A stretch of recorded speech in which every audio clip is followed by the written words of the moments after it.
Hello students, today we are going to start with practical problems on control accounts. In our previous lecture, we have already discussed in our previous PPTs that what is non-integrated system and how we will prepare the control accounts.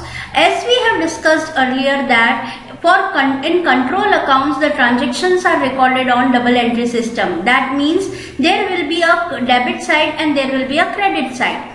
For each transaction, a control account will be debited and a related control account will be credited. Which account will be debited and which account will be credited, that will depend on the transaction. So, for referring that, please refer our last video where we have shown you the related transaction where that material is, if material is there, then which account will be debited and which account will be credited. We have already shown you, so please refer that. Today we are going to start with practical problems on control accounts part 1. Here we will understand the journal entries. यहाँ पर फिर आपको समझ में आएगा थोड़ा कि किस तरीके से जर्नल एंट्रीज की जाती है.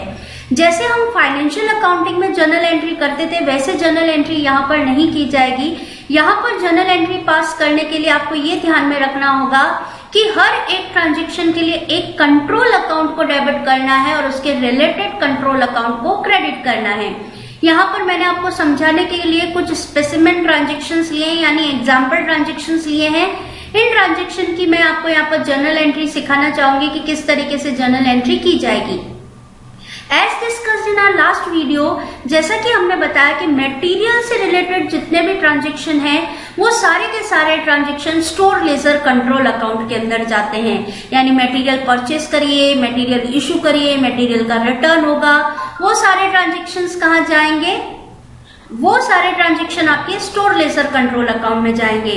जितने भी कैश के ट्रांजैक्शन होंगे, यानी जिन ट्रांजैक्शन से कैश आएगा या बिजनेस से कैश जाएगा, वो सारे ट्रांजैक्शन आप कॉस्ट लेजर कंट्रोल अकाउंट में बनाएंगे. यानी कि कॉस्ट लेजर कंट्रोल अकाउंट में सारी इनकम और सारी एक्सपेंडिचर को रिकॉर्ड किया जाएगा. जितने भी प्रोडक्शन से रिलेटेड ट्रांजैक्शन होंगे, यानी मटेरियल इशू प्रोडक्शन को किया या फिर आपने कहा डायरेक्ट एक्सपेंडिचर हुए, प्रोडक्शन से रिलेटेड सारे ट्रांजैक्शन वर्क इन प्रोग्रेस में जाएंगे.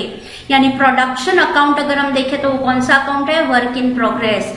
फैक्ट्री ओवरहेड के ट्रांजैक्शन फैक्ट्री ओवरहेड में जाएंगे. एडमिनिस्ट्रेटिव ओवरहेड के administrative overhead, selling and distribution. फिर फिनिश गुड्स से जितने भी रिलेटेड ट्रांजैक्शन है वो फिनिश गुड्स कंट्रोल अकाउंट में जाएंगे. तो बेसिकली देखा जाए तो कितने अकाउंट होते हैं? Cost ledger control account, store ledger, work in progress, factory overhead, finish goods, cost of sales, costing P&L, wages control, administrative overhead control account and selling and distribution overhead control account. So keep watching our upcoming session. Thank you so much.